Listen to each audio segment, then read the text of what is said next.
रहीम नाज़रीन अस्सलाम वालेकुम, मैं हूँ इमरान वसीम। नाज़रीन, ख़बर यह है कि पाकिस्तान तहरीक-ए-इंसाफ़ का सारा सियासी हिसाब किताब उल्टा पड़ गया। अब पीटीआई का सियासी हिसाब किताब क्या है और वो उल्टा कैसे पड़ा है, इस खबर से अपने व्लॉग का आगाज़ करेंगे और इसके बाद हमारे प्रोग्राम की जो दीगर अहम ख़बरें हैं उनकी तफसीलात भी आपकी खिदमत में पेश करेंगे। लेकिन प्रोग्राम का आगाज़ करने से पहले आपसे दरख्वास्त के चैनल को सब्सक्राइब कर लें, बेल आइकॉन का बटन प्रेस करें, वीडियो पसंद आए तो इसे लाइक और शेयर ज़रूर कीजिएगा। तो बात करते हैं पाकिस्तान तहरीक-ए-इंसाफ़ के सियासी हिसाब किताब की या पाकिस्तान तहरीक-ए-इंसाफ़ की सियासी चालों की। नाज़रीन, आप जानते हैं कि आज मंगल का दिन है और अडयाला जेल की इंतज़ामिया को पीटीआई के सेक्रेटरी जनरल सलमान अकरम राजा की जानिब से 6 नामों की जो फहरिस्त जमा करवाई गई थी। जिस वक्त नाज़रीन ये प्रोग्राम रिकॉर्ड हो रहा है, तहरीक-ए-इंसाफ़ के किसी रहनुमा की इमरान खान से मुलाकात नहीं हो सकी। तहरीक-ए-इंसाफ़ के किसी रहनुमा को बानी के साथ मुलाकात की इजाज़त ना मिल सकी। अब उसकी वजह क्या है? उसकी वजह हुकूमत का फ़ैसला है। वफाकी वज़ीर तारिक फ़ज़ल चौधरी ने रात जो ऐलान किया था कि 8 फरवरी तक इमरान खान की मुलाकात नहीं करवाई जाएगी।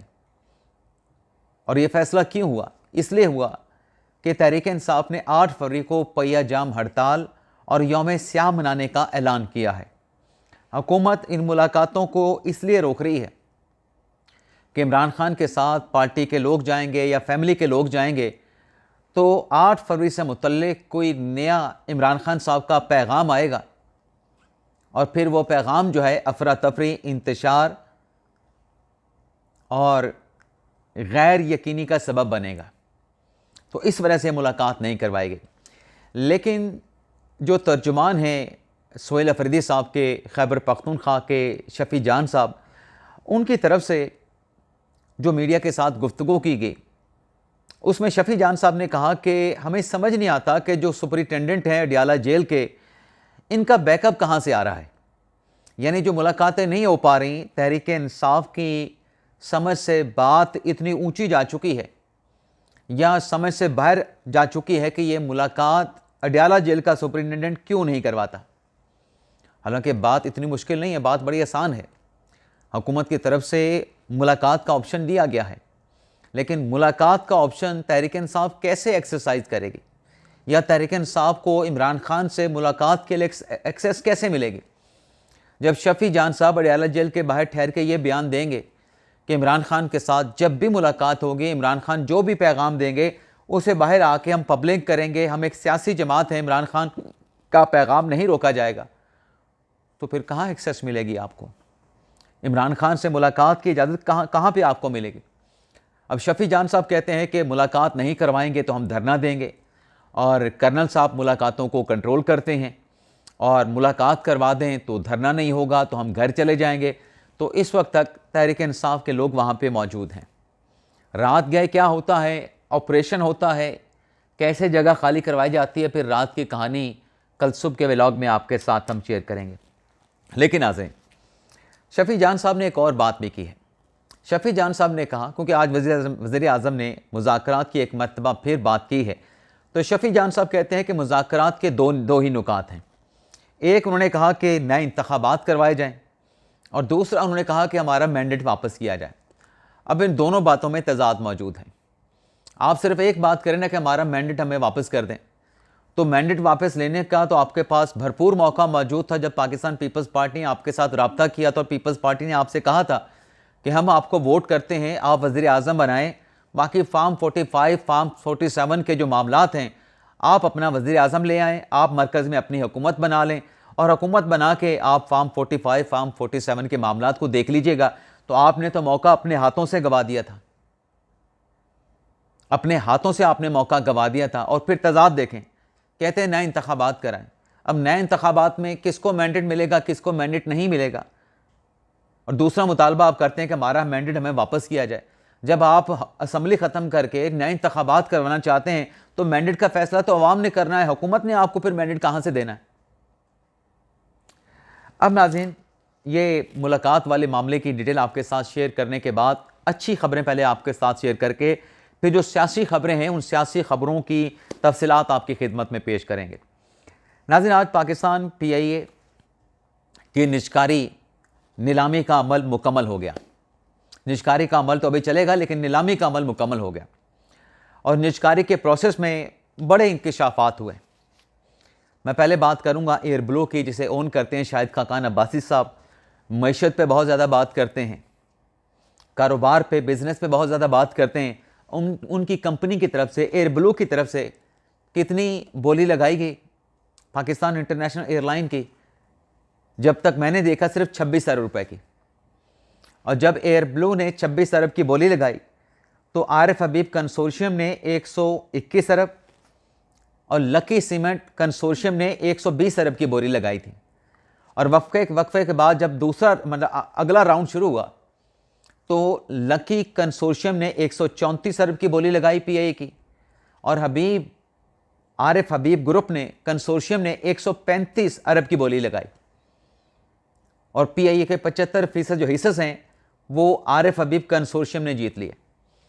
अब इस पर भी बहुत सारे लोग प्रोपागेंडा करेंगे कि एक मुल्क का असासा था, उसे औने पौने दाम जो है वो बेच दिया गया, उसे औने पौने दाम जो है वो बेच दिया गया। पहले तो आप देखें ना, जो कंपैरिजन किया जाता था कि एयर ब्लू जो है वो क्यों कामयाब है, PIA क्यों नहीं कामयाब होती। भी PIA के अंदर जो सियासी भर्तियां की गई उसी ने तो इसका भट्ठा बैठाया। और रही सही कसर फिर इमरान खान साहब के दौर में निकल गई, जब वो जाली डिग्री वाला गुलाम सरवर साहब ने स्टेटमेंट दिया, उसने और भट्ठा बिठा दिया PIA का। अब हर साल अरबों रुपए PIA में आपको नुकसान की मद में देने पड़ते थे। PIA को चलाने के लिए, आगे बढ़ाने के लिए, तनख्वाहों की मद में, कर्जा जात अदा करने की मद में। अब एटलीस्ट बोली कम लगी है, बोली ज़्यादा लगी है, लेकिन 135 अरब की बोली के बाद जब नई इंतज़ामिया आएगी तब ख़जाने में से, अवाम के पैसे में से, पब्लिक के पैसे में से जो हर साल अरबों रुपए उसका खसारा पूरा करने के लिए दिए जाते थे, वो पैसे आपको नहीं देना पड़ेंगे। पाकिस्तान के ख़जाने पे वो PIA का खसारा पूरा करना या तनख्वाहों का जो बोझ होता था, वो बोझ अब खसारे पे नहीं, अपना ख़जाने पे नहीं पड़ेगा। कभी 20 अरब दे रहे हैं, कभी 50 अरब दे रहे हैं, पता नहीं कितने अरब दे रहे हैं। तो ये सफ़ेद हाथी आज जिसकी निजकारी हुई है, इसका डबल फ़ायदा है।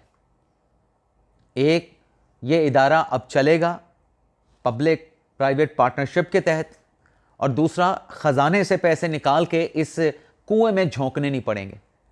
तो एक ये खुशखबरी है। दूसरी खुशखबरी ये है कि 5G की तेज़ तरीन इंटरनेट सर्विस की तैयारियां भी, यानी जो स्पेक्ट्रम है 5G का, उसकी नीलामी की तैयारियां भी, हुकूमती तैयारियां हतमी मरहले में शामिल हो चुकी हैं। और 5G का जो स्पेक्ट्रम है उसकी जो नीलामी की तारीख बताई जा रही है वो बताई जा रही है फरवरी 2026 की। यानी 5G स्पेक्ट्रम की नीलामी के बाद सार्फिन के पास तेज़ तरीन इंटरनेट, तेज़ तरीन डाटा दस्तियाब होगा। ना सिर्फ तेज़ तरीन इंटरनेट दस्तियाब होगा, बल्कि ये भी कहा जा रहा है कि जो इंटरनेट की रसाई है, जो एक्सेस है, जिन इलाकों में तेज़ तरीन नेट सर्विस दस्तियाब नहीं है, वहाँ तक भी रसाई दी जाएगी। तो ये दूसरी खुशखबरी है कि एक तो 5G की सर्विस आएगी, तेज़ तरीन इंटरनेट आएगा, और दूसरा, इस स्पेक्ट्रम की नीलामी से ख़जाने में मज़ीद पैसे आएंगे। अरबों रुपए ख़जाने में इस स्पेक्ट्रम की नीलामी से आएंगे। तो ये दो खुशखबरियाँ, एक के बाद दूसरी और दूसरे के बाद तीसरी खुशखबरी।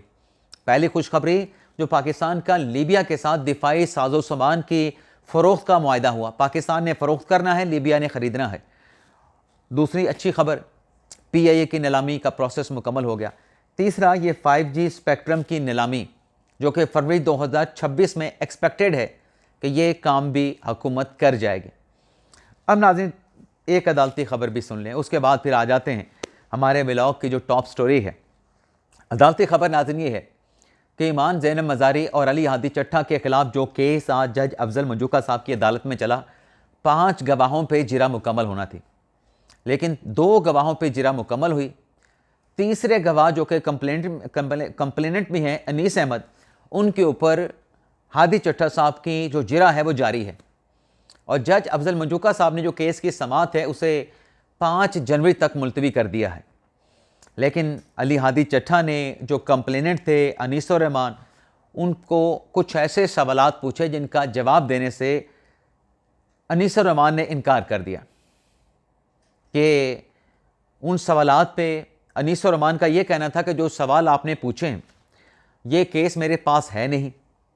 जब ये केस, ये वीडियो जो आप सवाल पूछ रहे हैं, जिस शख्सियत से मुतल्लिक जिस वीडियो का आप हवाला दे रहे हैं, जब मेरे पास वो मामला आएगा तो तभी मैं उसके ऊपर अपनी राय दे सकूंगा। जब तक वो केस मेरे सामने नहीं है, वो वीडियो मेरे पास नहीं है, तो मैं इस पर राय देना मेरे लिए मुनासिब नहीं है।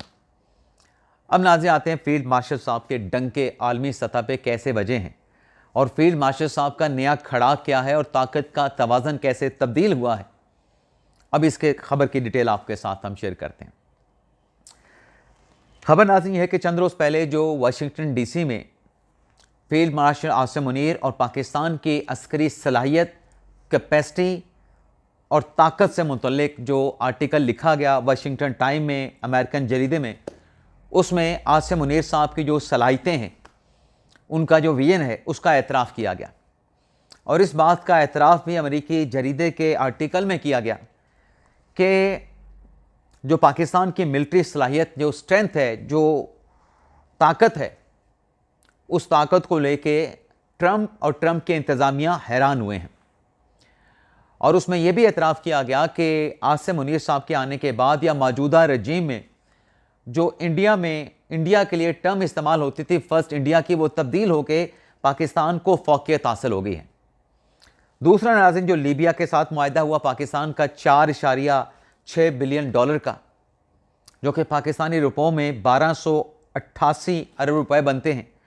अब इस मुआहदे में भी हुकूमत के इक़दाम, हुकूमती की कोशिशें अपनी जगह पे, लेकिन जो आसिम मुनीर साहब की मिलिट्री डिप्लोमेसी थी, जो उनका रोल था, जो उनका विजन था, तो उसमें भी उनके आलमी सतह पे डंके बजे, उनकी तारीफ़ की गई। और तीसरा नाज़रीन, बरतानवी जरीदे ने भी फील्ड मार्शल आसिम मुनीर साहब से मुतल्लिक एक बड़ा ही कंक्लूसिव किस्म का आर्टिकल लिखा है। अब उस आर्टिकल में बरतानवी जरीदे फाइनेंशियल टाइम ने यह कहा है, बल्कि कहा नहीं, करार दिया है कि जो फील्ड मार्शल आसिम मुनीर साहब हैं वो कसीरुल जहती खारजा पॉलिसी के उन्हें माहिर करार दिया गया है। अब आप देखें कि आलमी मीडिया आसिम मुनीर साहब की, चाहे वो बरतानिया का मीडिया है, चाहे वो अमेरिका का मीडिया है, वो उनकी सलाहियत, उनकी एबिलिटी, उनके विजन का एतराफ़ कर रहा है, आलमी सतह पे एतराफ़ किया जा रहा है।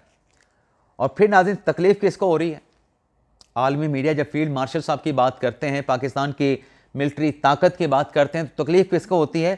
तकलीफ़ भारत को होती है, तकलीफ़ मोदी सरकार को होती है, तकलीफ़ अफ़गानिस्तान में भारतीय प्रॉक्सीज़ को होती है, अफ़गान तालिबान रजीम को भी होती है, पाकिस्तान में भी कुछ एलिमेंट्स हैं उनको भी तकलीफ़ पहुंचती है, उनके पेट में भी मरोड़ उठते हैं। अब आप देखते हैं कि बरतानवी जरीदा ये करार दे रहा है कि बदलते आलमी निज़ाम में जो फील्ड मार्शल आसिम मुनीर साहब हैं वो मौसर तरीन स्ट्रेटेजिक रहनुमा के तौर पे उभरे हैं, और जो अमेरिकन सदर हैं उनके साथ बेहतर हम आहंग होने का जो एजाज़ है वो भी आसिम मुनीर साहब को हासिल है। बरतानवी जरीदा ये कहता है कि पाकिस्तान की जो मौजूदा क़यादत है, सिविल क़यादत है, मिलिट्री क़यादत है, इसको ये एजाज़ हासिल है कि मौजूदा पाकिस्तानी क़यादत वाशिंगटन डीसी के साथ भी राब्ते में है, रियाज के साथ भी राब्ते में है, और तेहरान के साथ राब्तों में भी मौजूदा सिविल और मिलिट्री क़यादत मुतहरक रही है। तो बरतानवी जरीदा ये कह रहा है कि ये पाकिस्तान की सिविल और मिलिट्री डिप्लोमेसी की एक बड़ी कामयाबी है, और इसमें भारत से मुतल्लिक भी कहा गया है कि भारत ना ट्रंप के साथ हम आहंग हो सका और ना ही भारत की सफारतकारी बदलते आलमी हालात के साथ हम आहंग हो सके। तो एक तरफ पाकिस्तान की कामयाबी का एतराफ़ है बरतानवी जरीदे फाइनेंशियल टाइम के आर्टिकल में, दूसरी तरफ भारत की सफारतकारी और मजमूई तौर पे मोदी सरकार की नाकामी का भी जिक्र किया गया है। आसिम मुनीर साहब ने आज नेशनल डिफेंस यूनिवर्सिटी का विज़िट किया है। ये वो डिफेंस यूनिवर्सिटी है जहां पर तहरीक इंसाफ के अरकान सिक्योरिटी वर्कशॉप में शिरकत के लिए गए थे, तो इमरान खान ने अपने पार्टी के अरकान को मीर जाफ़र मीर सादिक करार दिया था। अब NDU में जो फील्ड मार्शल आसिम मुनीर साहब ने जो खिताब किया है उसकी सिर्फ 3 बातें। आसिम मुनीर साहब ने कहा कि जो मुस्तकबिल के जो ख़तरात हैं, जो चैलेंजेस हैं, वो अब रवायती नहीं रहे। आसिम मुनीर साहब ने कहा कि दुश्मन जो है अब गैर रवायती हरबे इस्तेमाल कर रहा है। फील्ड मार्शल आसिम मुनीर साहब का ये कहना था कि जदीद दौर में गैर यकीनी की जो सूरत हाल पैदा हो रही है, जो इबहाम पैदा होता है, उसके लिए बर वक्त और वाज़े फ़ैसले उनकी अहमियत मज़ीद भी बढ़ गई है। तो ये नाज़रीन हमारा व्लॉग आपसे इजाज़त चाहते हैं। अल्लाह ताला हम सबका हामी नासिर हो। अपनी दुआ में याद रखिएगा। पाकिस्तान जिंदाबाद।